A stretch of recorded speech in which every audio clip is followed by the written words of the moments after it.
Olá, meus queridos, sejam todos muito bem-vindos. Eu estou gravando esta videoaula com os conteúdos gramaticais que cairão na avaliação do sistema, que vai se realizar no dia 28 de abril.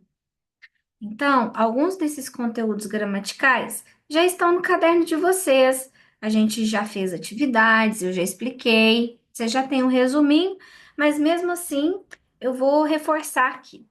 Esses são alguns dos prefixos. Todos esses prefixos são negative prefixes. Non, an, in, com M, in, com N, il, ir, this. Porém, no nosso livro, está cobrando apenas os prefixos de, this, an. Esse resuminho vocês têm no caderno, mas vamos à explicação. Os prefixos an, this e de, todos eles expressam uma forma de negação ou de reverso, mas eles têm significados distintos e usos distintos. Aqui está como eles se diferem. O prefixo an, meaning, significado, not, não, opposite of, ele significa o oposto, o contrário.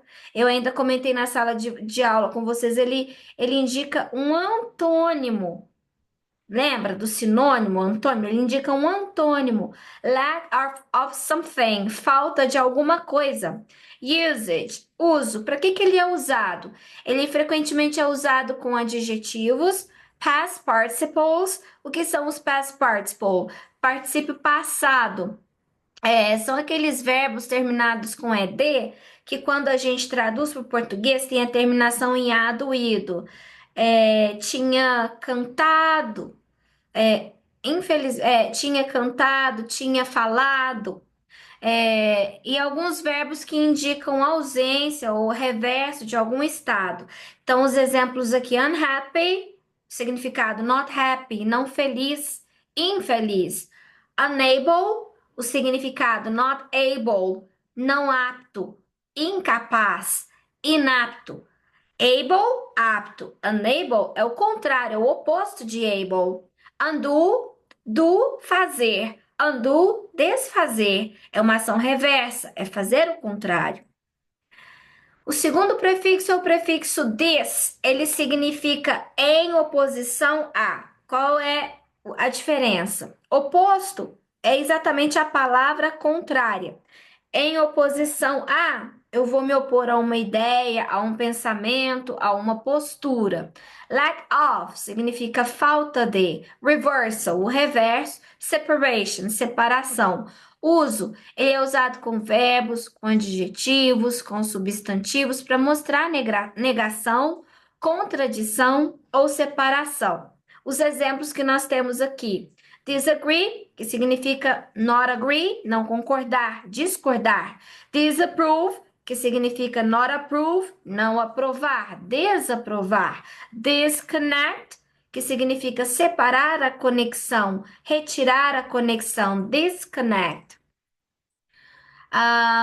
O prefixo de, ele significa o reverso, remover, reduzir alguma coisa. Então, aqui eu vou retirar alguma coisa. Primordialmente, ele é usado com verbos para indicar a remoção, a redução, o desfazer de uma ação. Olha só, activate, ativar, deactivate, desativar, desligar, remover ativação. Frost é congelar, defrost, descongelar, remover o gelo. Deregulate, regulate, regular. Deregulate, retirar a regulação, remover alguma coisa que regulava ou que regulamentava. Aqui eu coloquei alguns exemplos com esses prefixos, lembrando aqui também que o prefixo ele aparece antes da palavra e modifica o significado desta palavra. She is dehydrated. Ela está desidratada. She disapproves your ideas. Ela desaprova as suas ideias. She tries to undo her mistake, but it's impossible. Ela tenta desfazer seus erros, mas é impossível. Zero conditional, eu coloquei essa imagem para ilustrar para vocês. Para que serve uma zero conditional? Ela é usada para situações presentes, reais e condicionais. Quando a gente diz que temos uma oração condicional, né, uma sentença condicional, é aquilo que eu comentei em sala de aula com vocês. Quem está na condicional não está livre, está preso. Então, aqui nós temos dois núcleos verbais que estão presos pela conjunção if, que significa se. Se tal coisa acontecer, né? Então, qual que eu uso para falar do que você normalmente faz na vida real, em situações reais no presente? E a forma dela, a gente sempre vai ter a if clause, ou oração condicional com o verbo no presente simples. E depois nós vamos ter a main clause, que é também chamada de result clause, ou oração resultante, que terá o seu verbo no presente simples. Aqui nós temos alguns exemplos. If James goes on holidays with his friends, they often travel by car. Se Jim sai de feriado com seus amigos, eles sempre viajam de carro. If Jim's pal has a birthday, he always buys an unusual present for him. Se o amigo, companheiro, camarada do Jim vai fazer aniversário, ele sempre compra algum presente atípico para ele. If Jim goes to a party with his buddies, they sometimes get drunk, get awesome. Aqui cortou a palavra drunk e colocou awesome. Se Jim vai para a festa com seus buddies, com seus amigos, né? Buddy, na verdade, é uma gíria, que significa parceiro também. Eu não sei qual é a gíria que usa, tem alguma coisa mais moderna para falar em português. Eles geralmente ficam bêbados, eles geralmente ficam incríveis. Essa última sentença aqui, if Jim's mate gets up in the middle of the night, he usually takes something from the fridge. Se o colega do Jim acorda no meio da noite, ele normalmente pega alguma coisa da geladeira. Então aqui a gente tem alguns exemplos, né, de frases com a condicional. Aqui está a explicação que eu retirei da gramática. O que é uma zero conditional? The zero conditional is used to talk about facts, general truths, or rules, things that are always true when something else happens. A condicional do tipo zero é usada para falar de fatos, verdades gerais ou regras, coisas que sempre são verdadeiras quando alguma coisa além acontece. If you heat water to 100 Celsius degrees, it boils. Se você aquece a água até chegar a 100 graus Celsius, ela ferve. This is a scientific fact. It always happens. Isto é um fato científico. Este fato científico ele sempre acontece.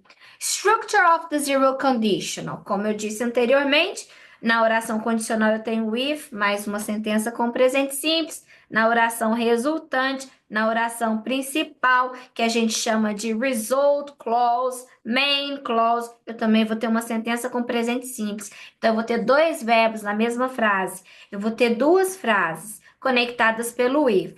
Outra coisa importante, é obrigado a sempre começar a oração condicional com with? Não, eu posso começar a minha sentença com a minha oração resultante ou oração principal. Eu vou identificar onde começa a minha conditional sentence pela posição da conjunção condicional if. Então, se eu tenho uma frase que começa com a oração principal, eu circulo o if que vai aparecer lá no meio da frase, do if para frente, eu tenho uma oração condicional. Então, olha a estrutura de novo. If mais o sujeito mais um verbo no presente simples. Vírgula. Se começou com if, tem que ter vírgula. Da vírgula em diante, eu identifico onde está a minha result clause, or main clause, oração principal, oração resultante. Depois da vírgula, eu vou ter sujeito, verbo no presente simples. Aqui está falando, ou vice-versa, né? Você pode trocar a ordem, igual está explicando aqui embaixo. Temos algumas frases. If it rains, the grass gets wet. Se chove, a grama fica molhada. The grass gets wet if it rains. A grama fica molhada se chove. If you mix red and blue, you get purple. Se você misturar vermelho e azul, você chega à cor roxa. You get purple if you mix red and blue. If people don't drink water, they get dehydrated. Se as pessoas não bebem água, aqui apareceu o auxiliar do presente simples, o don't, elas ficam desidratadas. Posso trocar, pegar meu sujeito e falar, olha, the people get dehydrated if they don't drink water. The machine stops if you press this button. A máquina para se você pressionar este botão. Repare que essa última frase já colocou para a gente em forma invertida. Começou com a nossa result clause, ou a gente chama também de main clause, oração principal ou resultante, e do if para frente, e a gente repara aqui, ó, que do if para frente eu tenho a minha oração condicional aqui, ó. Sempre tem o if, verbo no presente, vírgula. Olha o if em todas elas aqui, ó. E a vírgula também. Se começou com if, a oração principal vai ser separada da outra oração pela vírgula. Na nossa sequência, por que tem essas imagens aí? The fortune teller. Ela vai falar o quê? Alguma coisa que ela acha que vai acontecer, alguma previsão. Que tipo de verbo que a gente usa para prever ou para prometer? Um discurso político, por exemplo, a pessoa chega lá e fala um monte de coisa que vai ser feita, né? Que nós vamos fazer. No discurso do Donald Trump, ele disse, por exemplo, we will drill, baby, drill, referente à questão lá do petróleo. Nós vamos cavar, bebê, vamos cavar. Ou seja, vai continuar usando os veículos e vai continuar fazendo uso do petróleo. Então, ele usou will. Se tiverem chance, assistam aos discursos e observem a presença do verbo no futuro, né? Do verbo will. A maioria de qualquer discurso, pode ser de outra pessoa, né? Qualquer discurso político, quando ele vai fazer a promessa, ele usa will. Então, aqui, o futuro com will é usado para falar sobre predictions, things we think will happen, previsões, coisas que nós pensamos que irão acontecer, decisions made at the moment of speaking, decisões que são tomadas no momento da fala. Eu não planejei, mas aconteceu. Vamos supor que eu tô aqui conversando muito, me dá vontade de beber água, eu falo, I will drink some water. Eu vou tomar um pouco de água. Então, eu uso esse tempo verbal para sair de uma situação, para mudar alguma coisa. Promises and offers, promessas e ofertas. Future facts, fatos no futuro. O futuro com will, qual é a estrutura? Em sentenças afirmativas, eu tenho sujeito, will, verbo na forma base. Porque o will, aqui, ele funciona como verbo auxiliar. Então, eu sempre terei um verbo principal na forma base. I will call you later. Eu vou te ligar mais tarde. Então, call é o meu verbo principal. Will é o auxiliar do futuro. She will travel to Paris next year. Ela vai viajar para Paris no ano que vem. Apesar de ter usado uma expressão de tempo next year, as expressões de tempo, né, elas são mais comuns quando a gente usa o futuro com going to. Se usou will, quer dizer que a pessoa pode, inclusive, mudar de ideia e não viajar nada. It will rain tomorrow. Vai chover amanhã. We will help you. Nós iremos ajudar você. Na sentença negativa, nós temos o sujeito, will mais not, full form. Na contracted form, a gente diz won't. Junta o will com not, vira won't. Mas o verbo na forma base. He won't come to the party. Ele não virá para a festa. I won't forget. Eu não me esquecerei. Quando a gente vai fazer pergunta, nós usamos o verbo auxiliar will, o sujeito, mas o verbo na forma base. Will you study tonight? Você estudará esta noite. Will they arrive on time? Eles chegarão a tempo. Exemplos no contexto. Uma frase que indica prediction, previsão. Exemplos com o contexto. Prediction, o verbo will sendo usado para previsão. I think it will snow tonight. Promise, promessa. I will always love you. Eu sempre te amarei. Offer, oferta. Don't worry. I will help you with your homework. Não se preocupe, eu irei ajudá-lo ou ajudá-la com seus deveres. Decision now, decisão tomada agora. I'm tired, I'll go to bed early. Estou cansado, estou cansada. Irei para a cama mais cedo. Now modifiers are used to modify or qualify another noun, but in a different way than an adjective. Os modificadores de substantivos, eles são usados para modificar ou qualificar outro substantivo, mas de uma forma diferente, não tal qual um adjetivo. Então aqui nós temos esse exemplo. Olha só a explicação gramatical. Modifiers are words, phrases, or clauses that provide description or detail to other words in a sentence. They modify or give more information about something. Os modificadores são palavras, frases, sentenças que provém uma descrição ou um detalhe sobre outras palavras em uma sentença. Eles modificam ou dão mais informação sobre alguma outra coisa. E a gente tem dois tipos de modifiers, de modificadores. Adjectives, os adjetivos que sempre vão modificar os nouns, ou seja, sempre vão modificar um substantivo. Olha um exemplo. She wore a beautiful dress. Dress, vestido. Ela usou um lindo vestido. Então, a palavra beautiful, lindo, está modificando o substantivo vestido. Adverbs, advérbios, modify verbs, adjectives or other adverbs. Eles modificam verbos, adjetivos ou outros advérbios. Olha o exemplo. He ran quickly. Ele correu rapidamente. Ran é um verbo no passado. Quickly, rapidamente, é um advérbio, porque está modificando o verbo. That's a very interesting book. Este é um livro muito interessante. Olha só, o very está trazendo intensidade para o adjetivo interessante. Então, o adjetivo também pode ser modificado. Basically, modifiers answer questions like. Basicamente, os modificadores respondem a questões tais quais: which one? Qual desses aqui? Né? Por exemplo, se eu falo, por exemplo, isso aqui, uma xícara, a cup. Which one? Qual que você quer? The blue one. O blue está modificando o substantivo cup, que é caneca, xícara. What kind? Que tipo? The coffee one? Aquela que é de café. How many? Quantos? How? Como? When? Quando? Where? Onde? To what extent? Em qual extensão? A gente tem também adverbial phrases. An adverbial phrase is a group of words that function together as an adverb. Uma oração adverbial, tal qual vocês aprendem em português, é um grupo de palavras que funcionam juntas como um advérbio.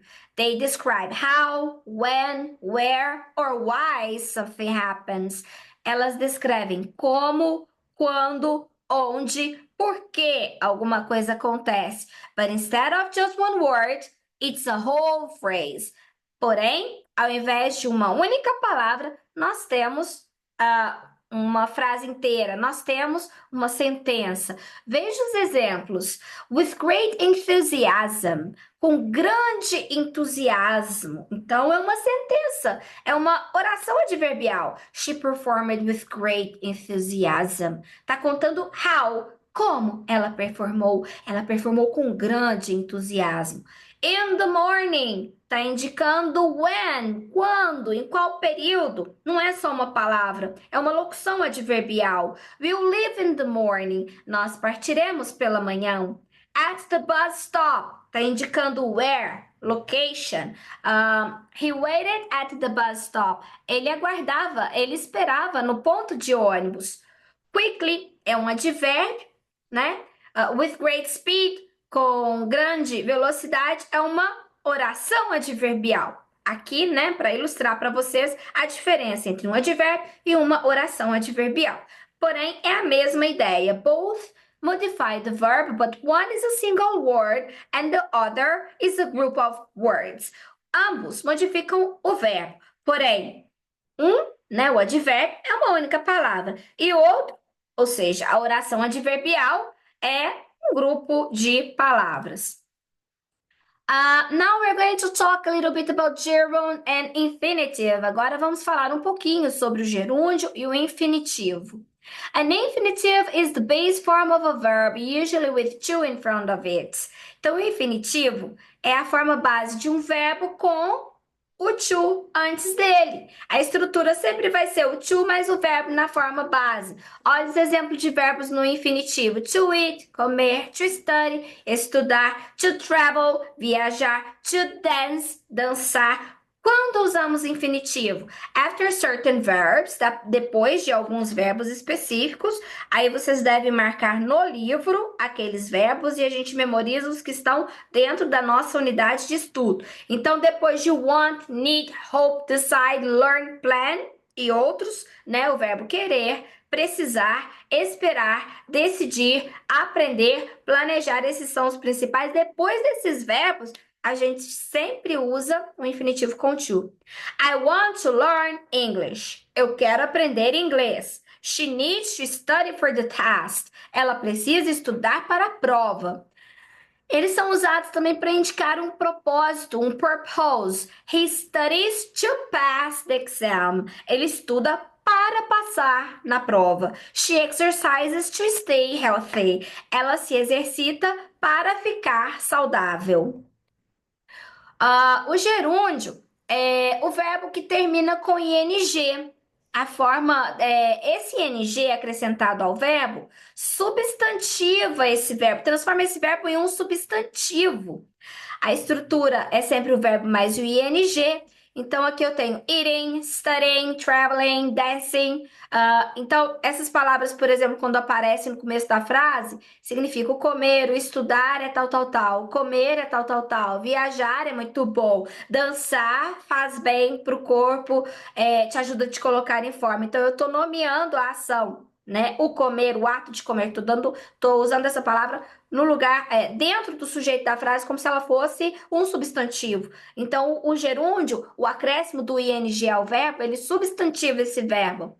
Então, olha só: swimming is fun. Nadar é divertido. Reading helps you learn. Ler te ajuda a aprender. Então, repara aí que eu tenho na primeira, na frase do swimming aí é o verbo to be, is. E eu estou usando swimming como sujeito da minha frase. O que que é divertido? Swimming. Quem é o sujeito da minha frase? Swimming. Na segunda frase, reading helps you learn. O que que te ajuda a aprender? What helps you learn? Reading. Então, reading é o sujeito da minha frase. After certain verbs, depois de alguns verbos específicos. Aí, eles não aparecem como sujeito da frase, você deve memorizar esses verbos. Enjoy, love, like, hate, finish, avoid, suggest. Então, é o verbo divertir-se, amar, gostar, odiar, finalizar ou terminar, evitar, sugerir. Olha o exemplo. I enjoy reading. Eu curto ler. Então, aqui, né, o sujeito da minha frase sou eu, I. I what? Enjoy reading. Então, ele está dentro do predicado, não está no sujeito, né? Então, depois do verbo enjoy, eu sempre vou usar um verbo com ing. She hates waking up early. Ela odeia, ela detesta acordar cedo. Então, olha lá, o verbo hate, depois de hate, a gente usa verbo com ing. E aqui tem uma comparação rápida, um quadrinho de comparação. Então, o verbo like tem aí um exemplo com o gerúndio, ele pode as duas coisas, na verdade. I like reading, I like to read. Eu gosto de ler. O verbo want nunca usa gerúndio com o verbo want. Sempre usaremos o infinitivo. I want to travel. Eu quero viajar. O verbo enjoy, a gente usa o gerúndio com ele, nunca usa o infinitivo. I enjoy cooking. Eu curto cozinhar. O verbo need, a gente nunca usa ele com o gerúndio, seguido de gerúndio, sempre usaremos com o infinitivo. You need to sleep. Você precisa dormir. Bom, meus queridos, obrigada pela atenção, obrigada por estarem aqui. Espero que esta pequena explicação gramatical sirva para confortá-los, Assistam essa videoaula com cuidado, voltem, no vídeo, em algum pedacinho que vocês não tiverem entendido bem. Eu gostaria também que vocês fizessem um resuminho dessa explicação e trouxessem as dúvidas anotadas para a gente solucioná-las em sala de aula. Desejo a todos vocês uma excelente avaliação do sistema. Vai dar certo.